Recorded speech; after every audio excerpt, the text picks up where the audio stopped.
என்னங்க? என்ன மேடம்? இன்னைக்கு நம்ம கல்யாண நாள். நாம 2 பேரும் சேர்ந்து கோயிலுக்கு போய் சாமி கும்பிடணும்னு ஆசைப்பட்டேன். நீங்க வரல. நான் மட்டும் போய் நாம கணவன் மனைவியா இணை பிரியாம வாழணும்னு வேண்டிக்கிட்டேன். இந்தாங்க பிரசாதம் எடுத்துக்கங்க. என்ன ஆசீர்வாதம் பண்ணுங்க. இந்த பிரசாதத்தை நான் எடுத்துக்க முடியாது. நான் உங்க கூட வாழ ஆசைப்படல. அதனால உங்களை ஆசீர்வாதம் பண்றதுலயே அர்த்தம் இல்ல. இந்த நல்ல நாள் வருமா?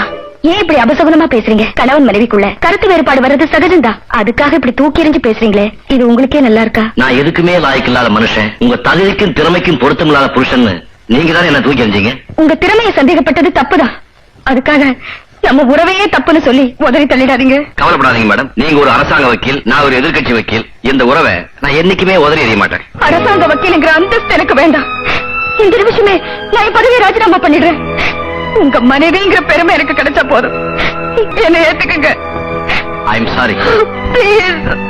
என்னால ஒரே சமயத்துல 2 யுத்தங்களை சமாளிக்க முடியாது. Please leave me.